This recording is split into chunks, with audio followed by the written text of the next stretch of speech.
Hello, I'm Paul McMichael, and with me is Zeke Hamilton, and we are going to be doing our history presentation on the Iraq War. Our research question is, how is the Iraq War a conflict of power?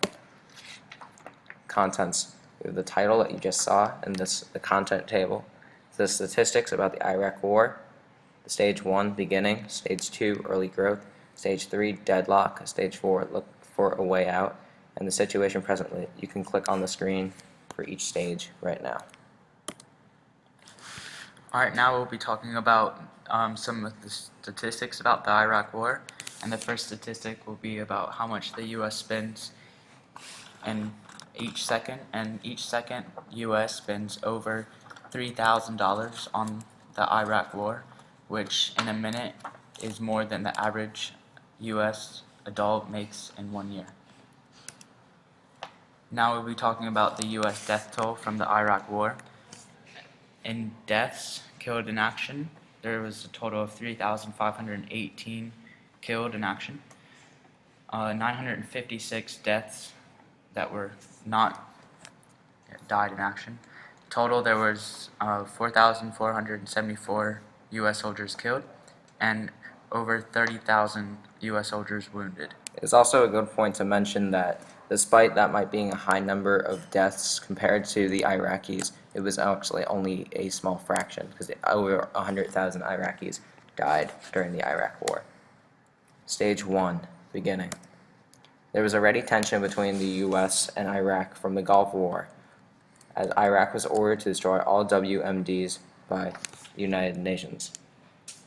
Also, America and the United Kingdom were still not on good terms with the Iraqi president Saddam Hussein. Saddam Hussein was ruling Iraq as a dictator and would kill anyone against him. The U.S. and Britain believe Iraq have weapons of mass destruction, while Saddam Hussein denies that they have weapons of mass destruction. Also, another motivation for the U.S. to invade Iraq could have been due to its oil reserves, the largest in the world, with approximately over 150 billion barrels of oil. And now we'll be talking about Stage 2, which is the early growth of the war. Alright, the first thing that we're going to talk about will be Operation Desert Fox, also known as ODF. Operation Desert Fox was a 4-day attack on 16th to the 19th December 1998 on Iraq military defense sites. They carried out this operation due to refusal of weapon inspections as stated by the UN Security Council Resolution 687. Further airstrikes took place in 2001. Another thing that helped trigger the war was 9/11, which Saddam Hussein had a link with Al-Qaeda, who perpetrated the attack, and the attack was 3 planes were taken over by Iraqis, and two were flown into the World Trade Centers in New York, and the other was taken over by the passengers on the plane and landed in a field outside of New York. Alright, also worth mentioning is that in 2001, the U.S. and the UK bombed Iraq to take out their air defense network. In 2003, Tony Blair, the Prime Minister of the UK, publishes a paper consisting of Iraq's military capabilities, as well as George W. Bush giving Saddam Hussein 48 hours to leave Iraq or the war will begin. And that begins our next stage, deadlock. The start of the war. The war between the U.S./UK and Iraq began on March 20, 2003. It began the war due to Prime Minister Tony Blair and President George W. Bush's agreements to eradicate Iraq's WMDs, or weapons of mass destruction. The attack on Iraq from the coalition, which is the U.S. and Britain, backed by around 30 other governments which agree with the movement. On May 1, 2003, George Bush, on the aircraft carrier USS Abraham Lincoln, declared that they had won the conflict, but they will still remain fighting in Iraq.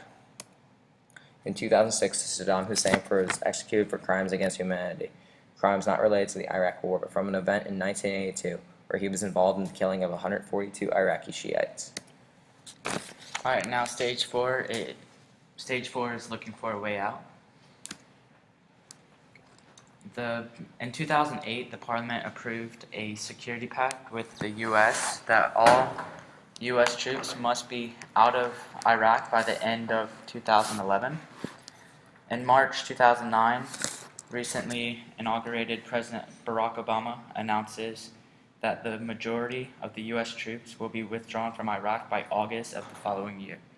He also states that 50,000 troops of the 142,000 will remain until the end of 2011 to keep U.S. interests and assist Iraqi forces. In June, U.S. troops leave major cities and towns, handing over security duties to the new Iraq forces. In August 2010, nearly 7.5 years after the initial invasion, the last U.S. combat brigade leaves Iraq. On December 15, 2011, the war had officially ended. 3 days later, the last U.S. troops had gone through the border from Iraq to Kuwait. What is the current status of the Iraq War? The conflict has still not been resolved by the governments, however they are on good terms, and the violence has been gradually slowing down since the departure of the U.S. troops. And the United States is moving its focus away from Iraq and more into Afghanistan. The war of terror still moves on, but not in Iraq. So in conclusion, the war of Iraq was a war on power of Saddam Hussein against the United States and the UK. Thank you for listening to our presentation. Hope you enjoyed.